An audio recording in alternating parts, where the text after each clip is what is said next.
पूरे भारत में कहीं भी कभी भी सबसे कम किराए पर बुक करें वन वे टैक्सी rahultravels.com पर।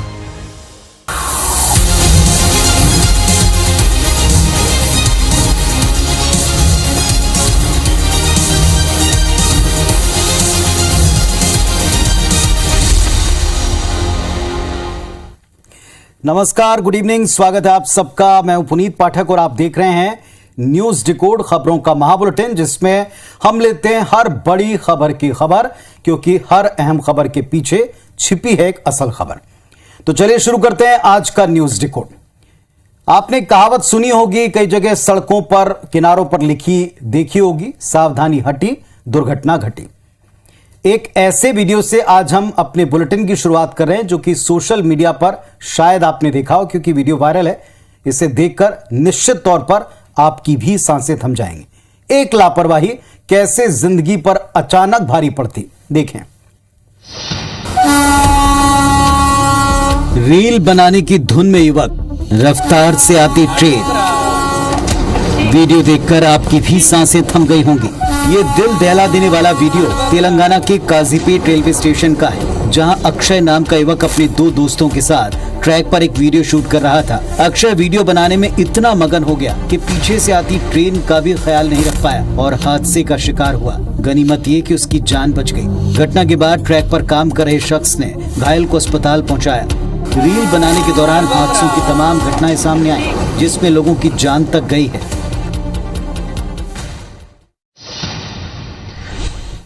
तो आपने देखा कि कैसे ट्रेन के तौर पर मौत युवक को छूकर निकल गई।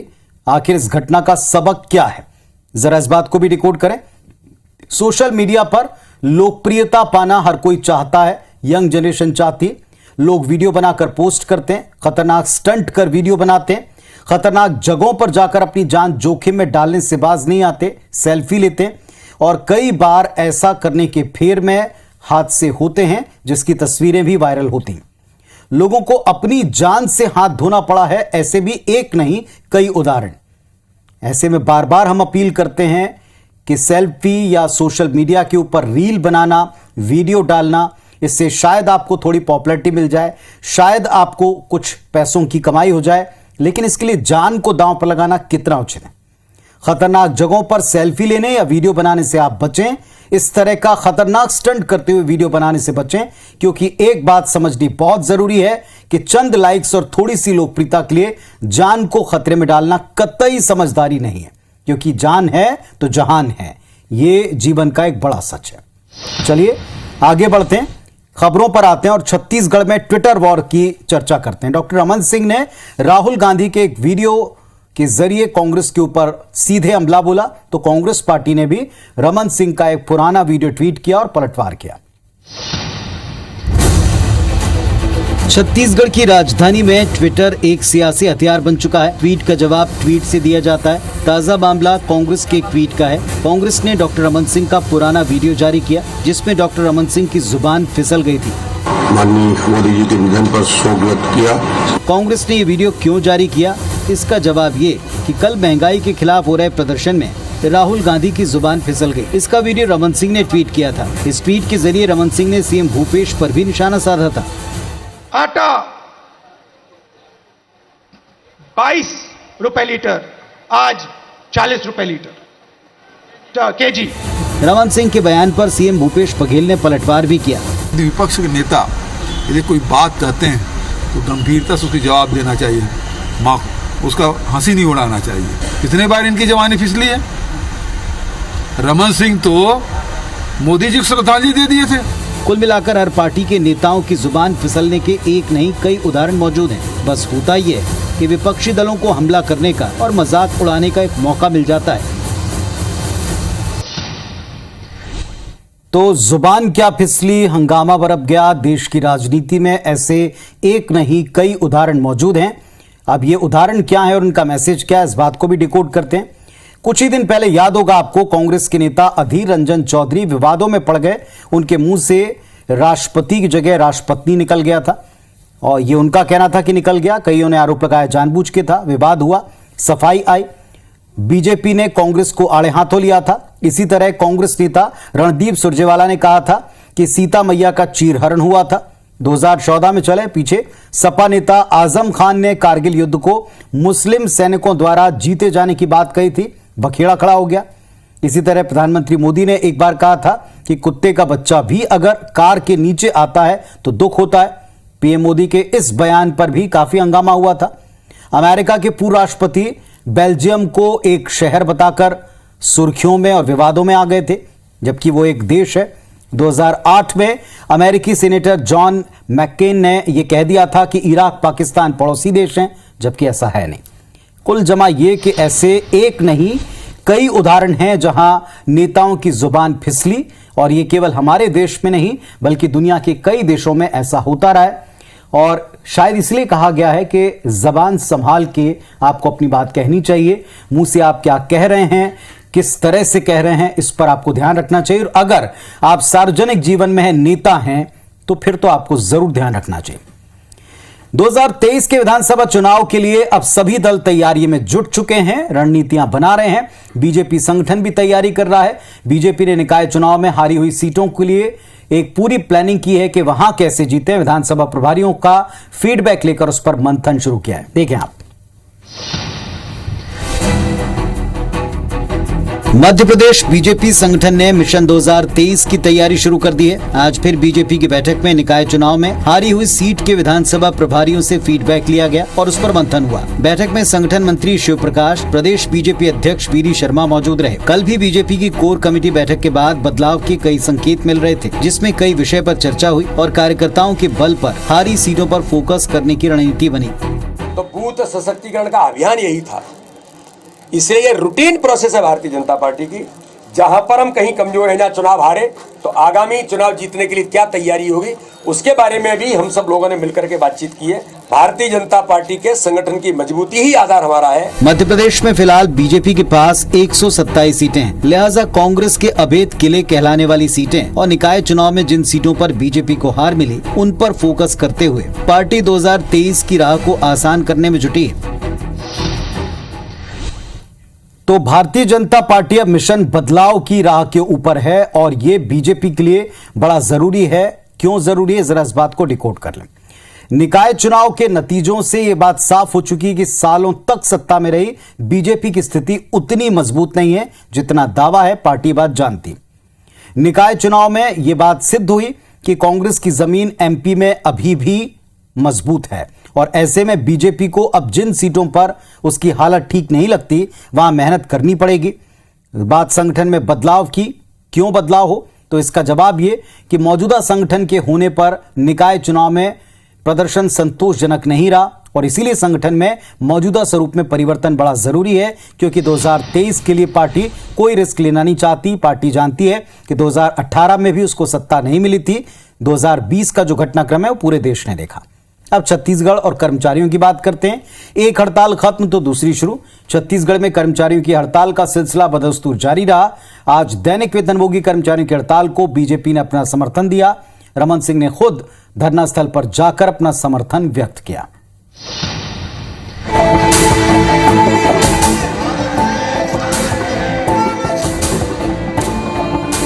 के खिलाफ मोर्चा खोले बैठे हैं। दैनिक वेतन भोगियों के आंदोलन को समर्थन देने रायपुर के बूढ़ा तालाब धरना स्थल पर पूर्व सीएम रमन सिंह पहुंचे। उन्होंने कांग्रेस सरकार पर वायदा खिलाफी का आरोप लगाया। जन घोषणा पत्र में लिखा है कि 10 दिनों के अंदर इनको स्थायीकरण का काम किया जाएगा। पौने 4 साल हो गए और आज तक कर्मचारियों को रेगुलर नहीं किया गया। वहीं रायपुर में औपचारिकेतर शिक्षकों का प्रदर्शन भी जारी है। 22 साल से नियमितीकरण की आस लगाए शिक्षकों ने सामूहिक आत्मदाह की चेतावनी दी है। हम लोग अंतिम स्थिति में आ गए सर। हमें किसी प्रकार का रोजगार नहीं दी गई सरकार के द्वारा। माननीय उच्च न्यायालय भी हमको जो है इनको रोजगार दिया जाए ऐसा निर्णय दिया गया ना। हाई कोर्ट बिलासपुर का जब आदेश नहीं माना गया तो हम मानसिक रूप से प्रताड़ित हो चुके हैं। अपनी मांगों को लेकर दैनिक वेतनभोगी कर्मचारियों के साथ बाकी कर्मी भी धरने पर बैठे हैं और सरकार से घोषणा पत्र में किए गए वायदे को पूरा करने की मांग कर रहे हैं।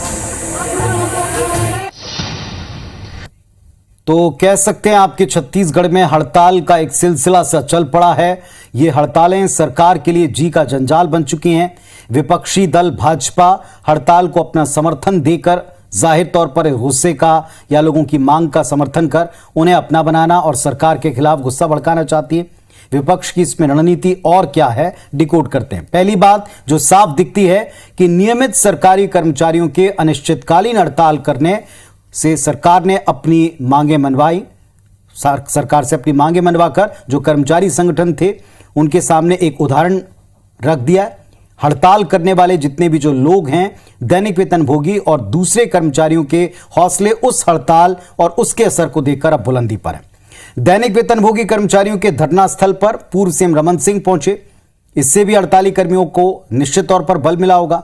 सबसे बड़ी चुनौती सरकार के सामने है, क्योंकि एक के बाद एक हड़ताल, एक खत्म हो तो दूसरी शुरू हो जा रही है और इसका असर सरकार के कामकाज पर यानी पूरे सिस्टम के परफॉर्मेंस पर पड़ता है। सरकार अगर मांगे मानती है तो सरकारी खजाने पर बोझ बढ़ना तय।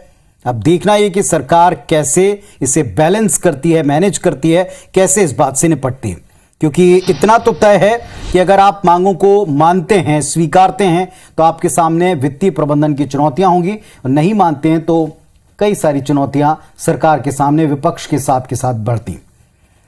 रायपुर पहुंची कांग्रेस की वरिष्ठ नेता कुमारी शैलजा ने एक पूरा प्लान बताया कांग्रेस की भारत जोड़ो यात्रा को लेकर। 7 सितंबर से यह यात्रा शुरू होगी। कन्याकुमारी से इसका आगाज होगा, जिसमें प्रदेश से मुख्यमंत्री भूपेश बघेल और पीसीसी चीफ मोहन मरकाम शामिल होंगे। कांग्रेस की भारत जोड़ो यात्रा 7 सितंबर से कन्याकुमारी से शुरू होगी। यात्रा में कांग्रेस नेता राहुल गांधी 12 राज्यों और 2 केंद्र शासित प्रदेशों में 3500 किलोमीटर से ज्यादा यात्रा करेंगे। कन्याकुमारी से शुरू होने वाली इस यात्रा में छत्तीसगढ़ के CM Bhupesh Baghel, PCC chief Mohan Markam भी शामिल होंगे। जिन राज्यों से यात्रा नहीं निकलेगी वहां 8 सितंबर को ब्लॉक और विधानसभा स्तर पर पद यात्राएं की जाएंगी। इसके पहले 7 सितंबर को राजधानी, जिला और ब्लॉक स्तर पर कार्यक्रम होंगे। राहुल गांधी जी हमारे देश में एक बहुत बड़ी भारत जोड़ो यात्रा करने जा रहे हैं। 7 सितंबर को ये यात्रा शुरू हो रही है कन्याकुमारी से। कांग्रेस की इस यात्रा पर बीजेपी ने तंज कसा है। कांग्रेस पार्टी के बड़े बड़े नेता कांग्रेस छोड़कर जा रहे हैं। मुझे तो लगता है कि कांग्रेस के नेताओं को अभी फिलहाल कांग्रेस जोड़ो अभियान चलाने की आवश्यकता है। इस यात्रा के जरिए कांग्रेस देश को एकता के सूत्र में पिरोने और जनता के मुद्दों को उठाने में कितना कामयाब होती है, ये तो वक्त ही बताएगा।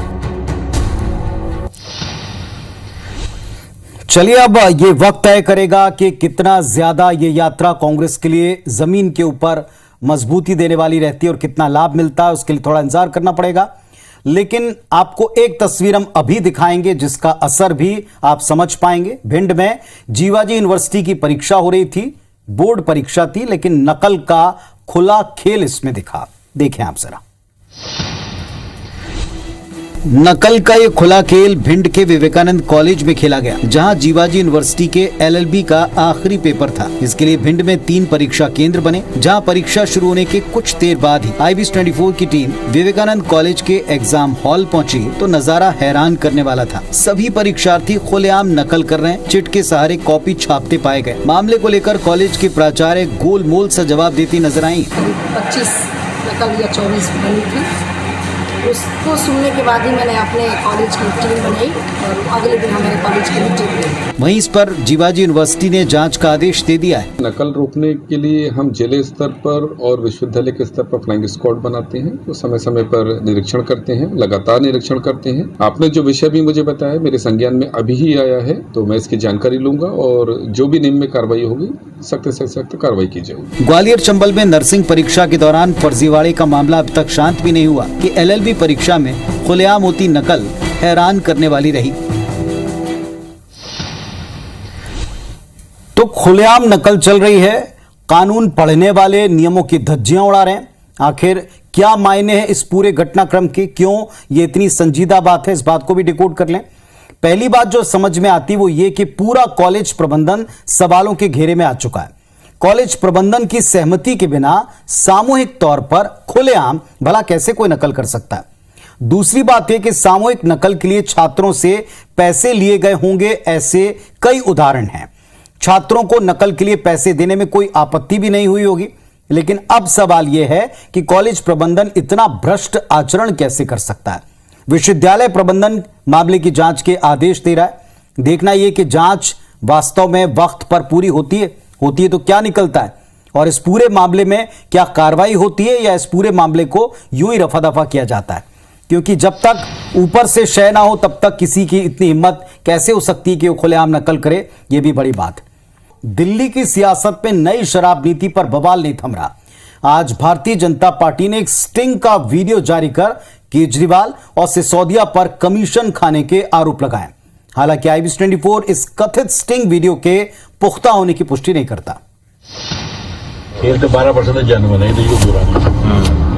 ये वीडियो एक स्टिंग ऑपरेशन का है जिसे आज बीजेपी ने आधिकारिक तौर पर जारी किया है। पूरी बात आपको बताएंगे, पहले से स्टिंग ऑपरेशन को देखिए।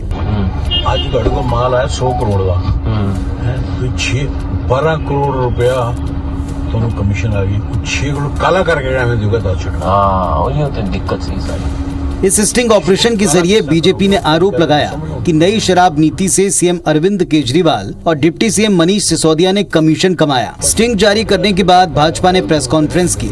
संबित पात्रा ने कहा, हमने केजरीवाल और सिसोदिया से 5 सवाल पूछे लेकिन कोई जवाब नहीं मिला। इसके बाद हमने स्टिंग के जरिए उन्हें एक्सपोज किया। और इस स्टिंग में जो कंटेंट है, इससे एक बात स्पष्ट होती है कि जो लोग भ्रष्टाचार के खिलाफ लड़ने की कसम खाकर आए थे, वो आज दरअसल कट्टर भ्रष्टाचारी पार्टी के रूप में सामने आई। भाजपा ने दावा किया कि स्टिंग में दिख रहा शख्स आबकारी मामले में सीबीआई द्वारा दर्ज FIR में 13 नंबर के आरोपी सनी मारवा के पिता कुलविंदर मारवा हैं। भाजपा ने इस वीडियो के आधार पर आरोप लगाया कि दिल्ली में शराब नीति के जरिए दलाली खाई गई है। तो जिस शराब नीति को इतना टारगेट किया जा रहा है, जरा इसको भी डिकोड कर लें। दिल्ली में 17 नवंबर 2021 को शराब के लिए नई आबकारी नीति लागू होने तक 849 शराब की दुकानें थीं। इनमें से 60% दुकानें सरकारी थीं और 40% निजी। दिल्ली की केजरीवाल सरकार ने 17 नवंबर को नई शराब नीति को मंजूर किया और इसके तहत दिल्ली में शराब की सरकारी दुकानों को बंद कर दिया। नई नीति को लागू करने के लिए दिल्ली को 32 जोन में बांटा गया। हर जोन में 27 शराब की दुकानें थीं। इन दुकानों का मालिकाना हक जोन को जारी करने किए गए लाइसेंस के तहत दिया गया। हर वार्ड में 2 से 3 वेंडर को शराब बेचने की अनुमति दी गई। सरकार ने लाइसेंस धारकों के लिए नियमों को बड़ा आसान किया और इसके तहत उन्हें शराब पर डिस्काउंट देने और MRP पर बेचने के बजाय खुद कीमत तय करने की छूट दे दी। वेंडर्स को डिस्काउंट देने का फायदा पहुंचा, इससे शराब की खपत बिक्री बढ़ी। हालांकि विपक्ष के विरोध के बाद आबकारी विभाग ने कुछ समय के लिए छूट वापस भी ले ली। नई शराब नीति लागू होने के बाद से केजरीवाल सरकार के राजस्व में 27% का इजाफा हुआ है। सरकार के खजाने में 8,900 करोड़ रुपए आ गए और इसके बाद 22 जुलाई को दिल्ली के उपराज्यपाल ने नई शराब नीति में नियमों के उल्लंघन के आरोप लगाए। मनीष सिसोदिया के खिलाफ सीबीआई जांच की सिफारिश की और फिर सीबीआई ने सिसोदिया और 15 लोगों को आरोपी बनाते हुए उन पर जांच का दायरा, उन पर जांच का शिकंजा कसना शुरू किया। और उसके बाद क्या हुआ, यह देश देख ही रहा है। यह पूरा घटनाक्रम अब तक चल रहा है और अब यह स्टिंग सामने लाकर आरोप लगाए। मंडला के एक प्राइमरी स्कूल में पढ़ने वाले बच्चों का एक अलग ही अनुभव है। एक निराले अंदाज में टीचर साहब सबको अपना मुरीद बना रहे हैं। टीचर्स डे पर जब सब टीचर्स को सलाम कर रहे हैं तो कैसे नवाचार से बच्चों का इंटरेस्ट जगा रहे हैं टीचर, देखें आप।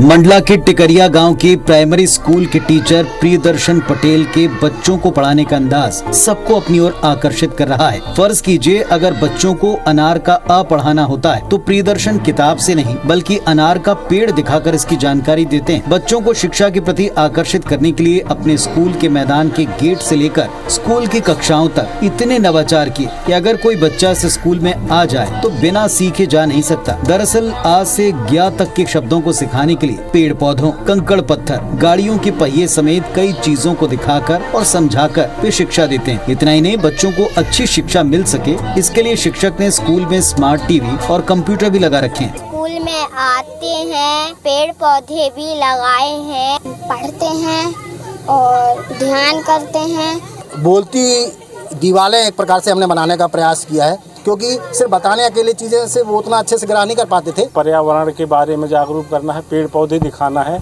इस टाइप की पढ़ाई लिखाई हमने बच्चों को करवाते हैं। बच्चों को हर वो शिक्षा दी जा रही है जो निजी स्कूलों में मिलती है, जिससे स्कूल में आने वाले बच्चे भी कभी पढ़ने के समय बोर नहीं होते। तो एक बात आपको भी याद होगी, मैंने पढ़ा भूल गया, मैंने देखा याद रहा, करके देखा समझ गया।